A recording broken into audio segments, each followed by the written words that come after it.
Vamos a ver características de la onda sonora, del sonido en general. Hemos visto ya lo que sería la representación gráfica de una onda, que sería una onda senoidal, y como os comentaba, vamos a trabajar sobre este gráfico de la onda senoidal, que juntando X ondas vamos a conseguir la onda compuesta. Vale, vamos a ver primero de todo uno que es importantísimo, que es la frecuencia. La frecuencia...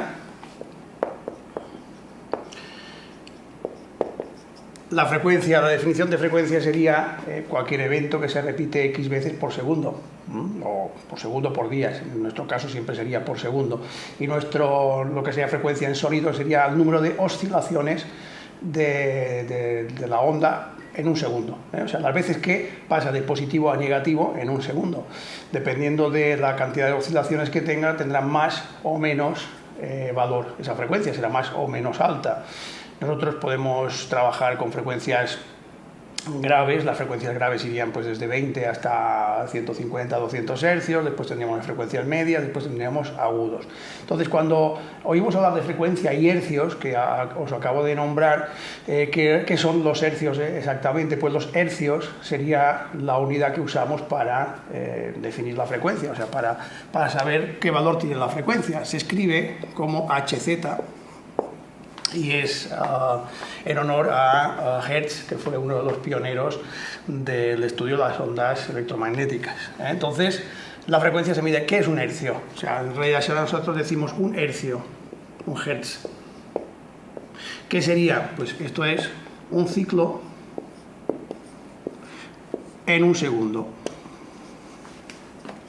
O sea, esto sería una oscilación por segundo. Un ciclo, un hertz o un hercio, lo tenemos todos cada día, lo vemos cada día. ¿Por qué? Pues porque una oscilación por segundo sería un reloj, ¿no? O sea, si cada segundo tenemos una oscilación, pues evidentemente sería el segundero de un reloj. Entonces, esto sería una frecuencia que nosotros evidentemente no podemos escuchar, no oímos, bueno, aparte de que oigamos el clic de un reloj analógico, pero eso no es, ¿no? Entonces nosotros esa frecuencia no la podemos oír. Nosotros como mínimo, una persona sana puede oír a partir de 20 hercios, o sea, 20 hercios sí, 20 hercios, o sea, quiere decir que 20 oscilaciones por segundo sí la podemos oír, menos ya no. A ver, siempre esto es un poco ambiguo, o sea, quiere decir que a lo mejor alguien pues, puede escuchar 18 hercios. Bien, eso dependerá de cada uno, porque fisiológicamente no somos todos iguales, igual que en agudos hay gente que oirá más o menos. En este caso, como estándar, se establece que 20 hercios sería la mínima frecuencia que nosotros, los seres humanos, podemos escuchar, y la más elevada, la más alta, sería 20.000 hercios, 20.000 hercios sería la frecuencia más elevada. También os digo que 20.000, muy poca gente va a escuchar 20.000 hercios. O sea, la teoría dice que sí, pero básicamente hasta 17.000, 18.000 hercios es lo que realmente nosotros somos capaces de apreciar. Si con la edad vamos perdiendo además agudos, con la edad el oído va perdiendo capacidad de escuchar agudos, y si nos va bajando un pelín esa apreciación en estas frecuencias. Bueno, como podéis imaginar, cuando hablamos de hercios y hablamos de cifras altas, podemos hacer múltiplos. Entonces estos serían 20 kilohercios. 20 kilohercios. Vale, entonces la frecuencia es esto, es la cantidad de oscilaciones que tenemos en un segundo. Vamos a imaginarnos que esto es un segundo, entonces esto es un segundo. ¿Qué pasaría? Pues los 20 hercios tendríamos una onda pues bastante ancha, tendríamos una onda un poco más o menos como esta forma. Evidentemente no es así, pero bueno, para que os hagáis una idea. En cambio, los 20 kilohercios en este mismo segundo, lo que tendríamos sería ondas de esta manera. ¿Por qué? Pues porque las vibraciones son muchísimo más en este mismo periodo de tiempo. Vamos a suponer que esto de aquí es un segundo y esto de aquí es otro segundo. Las vibraciones, como os digo, Las vibraciones en este caso son muchísimo más altas que no en este. Por tanto, gráficamente, si lo vemos gráficamente con, por ejemplo, un osciloscopio, entonces podríamos tener más o menos este tipo de visión. En una tendríamos la onda más simple, más espaciadas, y en cambio en 20 kHz las tendríamos muy juntas y habría muchísima más energía en este tramo. Vale, entonces esto sería la frecuencia. La frecuencia, como podéis imaginar, es importantísima porque es lo que realmente a nosotros nos define todos los sonidos, como graves, medios y agudos. Cuando nosotros estamos escuchando música o estamos ecualizando en un estudio y dices, uy, me faltan graves, falta cuerpo, ¿qué hacemos? Pues aumentamos esas frecuencias graves, le damos más volumen a esas frecuencias graves. Queremos atenuar agudos, pues quitamos quitamos volumen de esas frecuencias agudas, ¿eh? Entonces esto evidentemente se sale de lo que estamos haciendo en estos vídeos. Por tanto, esto cuando en clases sí lo vamos a hacer y en cursos de grabación y demás, pero aquí simplemente que sepáis esto, las frecuencias es importante por esto, porque son esas mismas frecuencias que nosotros vamos a ecualizar para primero imitar al máximo un sonido que sea lo más real posible de la realidad, o al revés, o sea, intentar desvirtuar ese sonido para que sea lo más raro, lo más diferente posible de la realidad. Entonces esto es la frecuencia. Vamos a ver otro parámetro muy importante que tenemos que tener en cuenta, que es la longitud de onda. Longitud de onda. Bueno, la frecuencia hemos dicho, lo voy a dejar escrito, hercios. Longitud de onda. Longitud de onda. Esto es importante porque la longitud de onda es el espacio físico que necesita una onda para poderse desarrollar. O sea, como os he dicho, el sonido es una oscilación, o sea, es una compresión-descompresión del aire, es una vibración. Entonces, esa vibración necesita un espacio físico. Imaginaros otra vez el símil de las olas marinas, las olas del mar.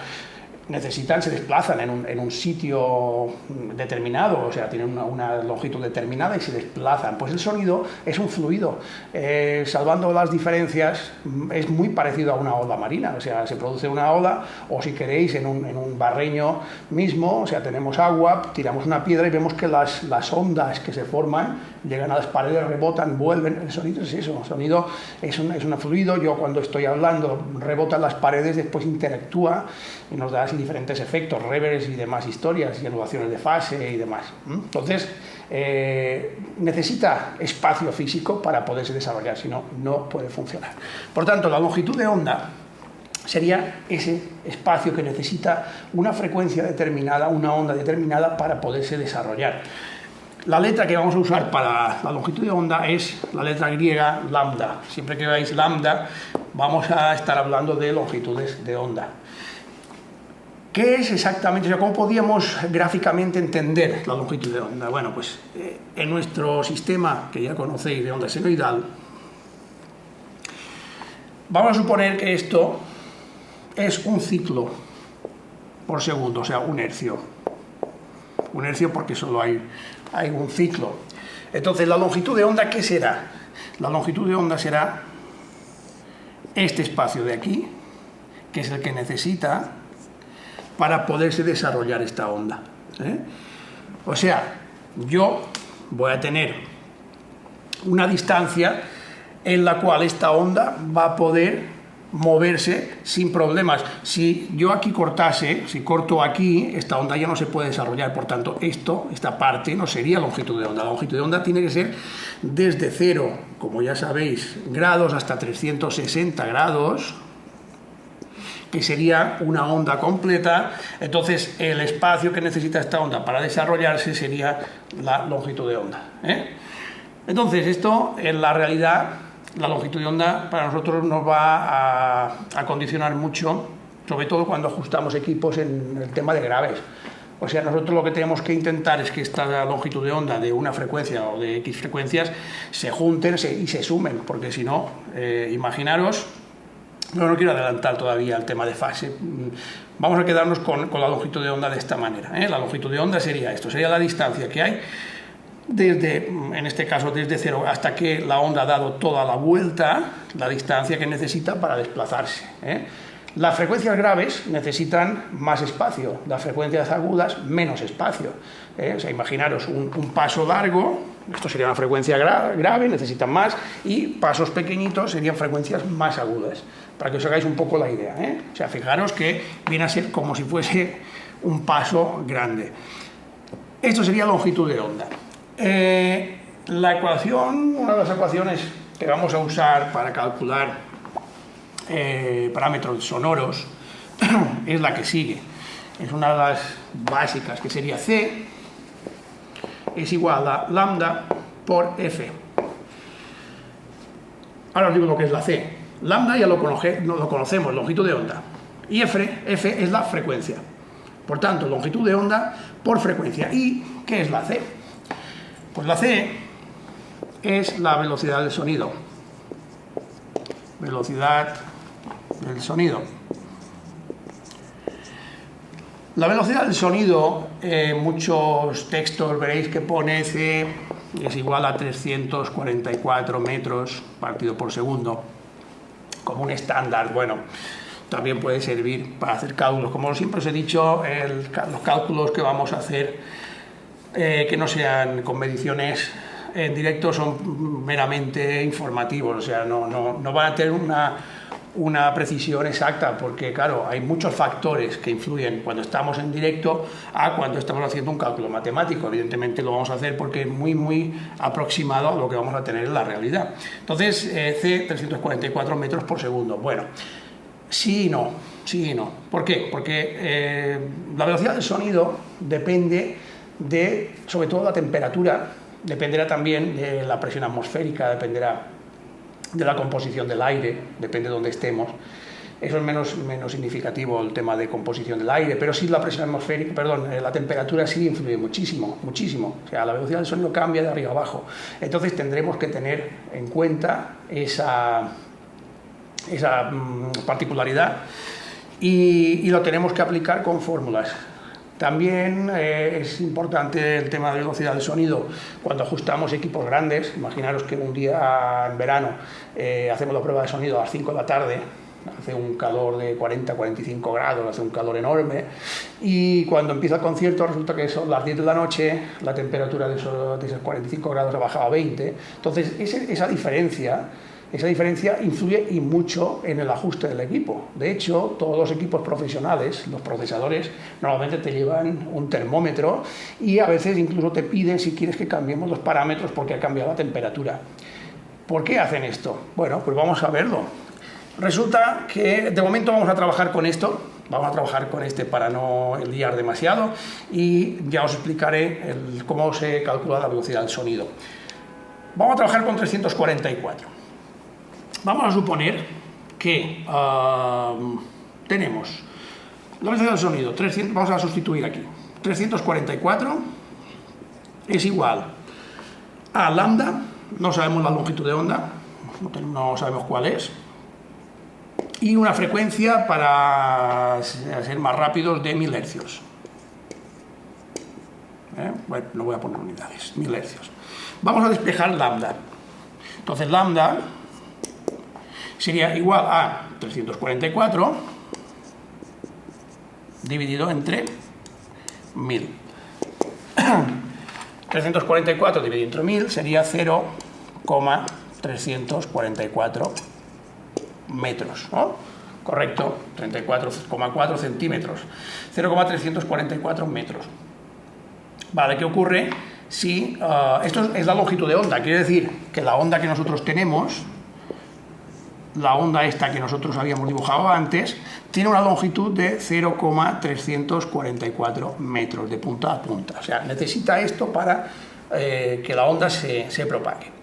Vamos a ver si en lugar de 344 estamos a 0 grados. A 0 grados serían 331,4. Es igual a lambda por 1000. Esto lo sé porque la fórmula usa temperatura del sonido a 0 grados. Esto aproximadamente sería a unos 20 grados Celsius. Y esto aproximadamente, no, esto es clavado, es a 0 a 0 grados centígrados. Entonces 331,4, bueno, 45 si queréis ser exactos, 45. Ahora 331,45. Vamos a hacer lo mismo. Lambda es igual a 331,45 dividido entre 1000, y esto nos da que es 0,331 metros. Vale, fijaros, o sea, lo único que ha variado es la velocidad del sonido, pero aquí nos ha variado el resultado, nos ha variado 331, 344. Parece poco esto, dices, bueno, pero si no es nada, esto, bueno, esto en cuestión de fase, en cuestión de según qué frecuencia la fase, esto es muchísimo, esto es una burrada y podemos tener problemas de anulaciones. De momento no tenéis el nivel para saberlo, pero tener en cuenta que esto es importante. Estas diferencias que tenemos aquí de longitud de onda pueden condicionar que tengamos que mover un equipo entero, que tengamos que aplicar delays o que tengamos que hacer ciertas operaciones ya bastante avanzadas para que ese equipo siga sonando correctamente. A ver, no se daría el caso, creo yo, de por la tarde estar a 20 grados y por la noche a 0, no lo sé, pero las diferencias de temperatura, fijaros que sí nos van a influir en el tema de las longitudes de onda, y en contrapartida esa longitud de onda al mismo tiempo lo que hace es que tendremos que mover ese equipo, tendremos que aplicar delays, como os digo, mover el equipo físicamente o a solucionarlo de alguna manera. Entonces la ecuación esta, C igual lambda por F, es importante porque nos va a servir para calcular pues bastantes cosillas dentro del sonido, sobre todo la más importante, la longitud de onda. Esto es lo que a nosotros nos va a servir. La longitud de onda está también íntimamente ligada con lo que hemos visto antes, los grados dentro de una onda. Entonces, dependiendo de esas longitudes y los grados, vamos a poder entender lo que es la fase, lo que es la suma de equipos en fase, fuera fase, en fin, hay toda una historia detrás de esto. Y de momento yo os dejo con esto. C igual lambda por F, esto pensadlo bien. La velocidad del sonido lo veremos en otro vídeo porque es algo más complejo. Existen varias maneras de calcularlo y prefiero hacerlo por separado para que lo tengáis más claro. Aquí lo dejamos.